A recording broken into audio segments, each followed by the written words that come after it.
welcome to Pixel Life Gaming. In this video we will be ranking the elite units featured in Men of War Assault Squad 2 from best to worst. But before we begin, let's have a brief overview of the game that will feature in this video. Released in 2014 by 1C Company, Men of War Assault Squad 2 was the final release of the franchise until Men of War Cold War in 2019 and Men of War 2 Arena, a free-to-play online multiplayer title. The real-time strategy game features 5 separate campaigns set during the Second World War, with each campaign dedicated to a specific nation of the conflict. The nations in the game include the United States of America, British Commonwealth, Soviet Union, Germany and the Japanese Empire. As well as these missions, the game features the ability to play small skirmish battles against either AI-controlled units or other people in online multiplayer. In the years following its initial release, the title also received several DLC packs that introduced new units to the game and also reintroduced the missions from the original Men of War title in the form of the DLC pack Men of War Origins. Now we've had a look at the title that will feature in this video, let's begin ranking the elite units featured within. In 5th place, the 101st Airborne. This unit can be found during several missions of the USA campaign. The US 101st Airborne Division, also known as the Screaming Eagles, were a light infantry division of the US Army specialising in air assault operations. The division is best known for its involvement in Operation Overlord, the Normandy landings on the 6th of June 1944, Operation Market Garden and the defence of Bastogne during the Battle of the Bulge in Belgium.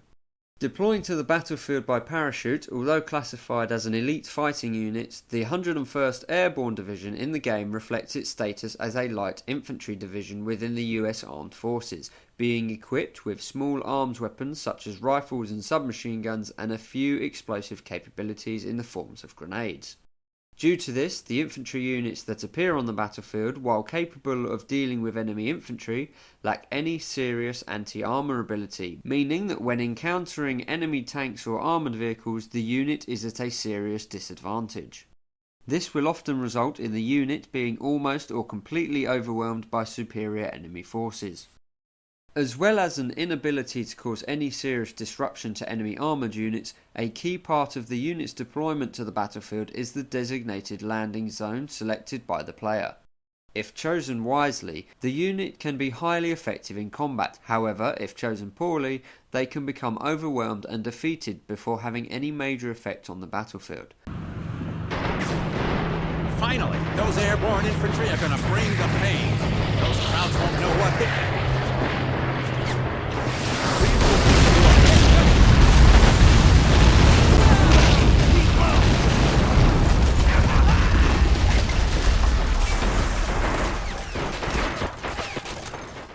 In 4th place, the Commandos. These units are available in some British campaign missions of the game. The Commandos are a specialist infantry force created by the British during World War II.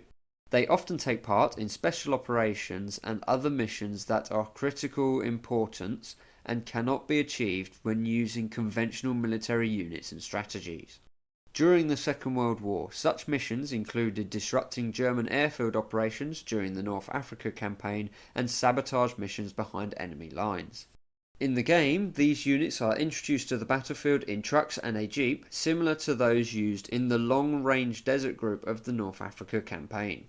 These vehicles are mainly for transporting the infantry to the battlefield, with the trucks lacking weaponry and the jeep being equipped with a machine gun and 2-pounder anti-tank gun. These weapons provide the Commandos with minor anti-armour capabilities, but they are most effective when used as foot soldiers being supported by the jeep.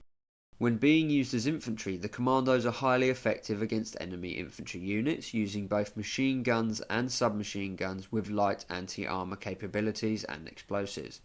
This makes them a highly versatile unit in the game, able to overcome a variety of different enemies and obstacles on the battlefield.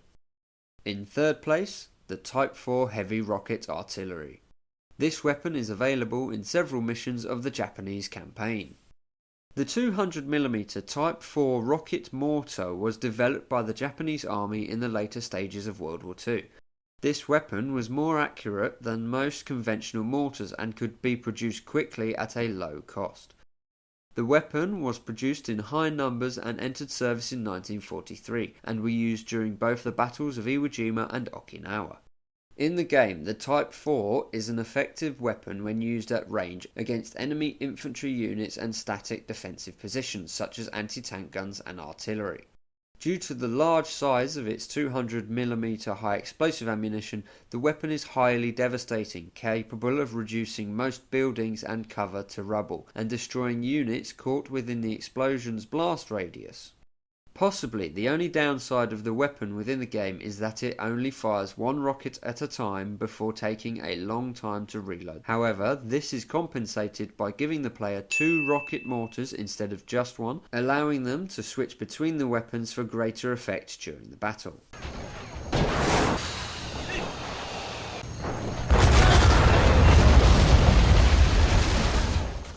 In second place, the Veteran Tiger. This vehicle is available during multiple missions of the German campaign. Entering military service in 1942, the Tiger I heavy tank became one of the best known and feared weapons on the battlefields of the Second World War. Developed by Nazi Germany, the tank had a crew of 5 and was equipped with the powerful 88mm anti-tank gun. Along with its armour, up to 100mm thick in places, this combination of firepower and armour thickness resulted in a highly effective combat vehicle capable of destroying almost any target on the battlefield at great range and capable of surviving a direct hit from most enemy weapons. Within Men of War Assault Squad 2, this historic battlefield effectiveness is reflected greatly within the unit's capabilities, able to destroy practically any enemy units it faces and often managing to survive direct hits from most of its battlefield opponents. Possibly the vehicle's greatest weakness within the game comes from the ability to disable the individual components such as the tracks and turret. This makes the weapon vulnerable to other threats such as infantry anti-tank weapons and grenades, as well as heavy artillery when the vehicle is disabled or immobilized, affecting its battlefield capabilities until the unit can be repaired.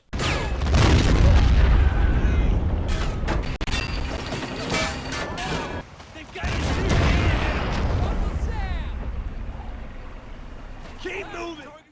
And finally, in first place, the best elite unit in the game is the 203mm B4M howitzer. This weapon can be found in several missions of the Soviet campaign. Designed in 1931 and entering production the following year, the M1931 B4M howitzer was a heavy artillery gun of the Soviet Red Army. The weapon proved highly effective at firing 203mm diameter heavy artillery shells to a distance of 18 kilometers and was capable of destroying even the heaviest enemy fortifications and defensive positions. This weapon saw use with the Soviet army throughout the war, even during the Battle of Berlin and the fall of the Reichstag building. The heavy firepower of the weapon is greatly reflected within the game, destroying all manner of targets with its 203mm high explosive ammunition from a great distance. When used, the weapon fires a salvo of shells at the intended target location, causing great destruction to all units caught within each shell's blast radius.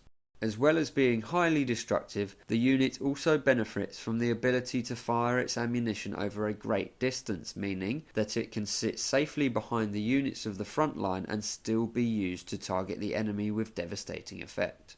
Possibly the only downside of the weapon is its incredibly long reloading time after each salvo. Although this is the case, due to its highly destructive capabilities and the firing range of the weapon, this results in quite possibly the best elite unit available to the player within the game. And that concludes today's video. I hope you enjoyed it, and if you did, please feel free to leave a like, subscribe, or check out some other videos on the channel. Until the next time, goodbye.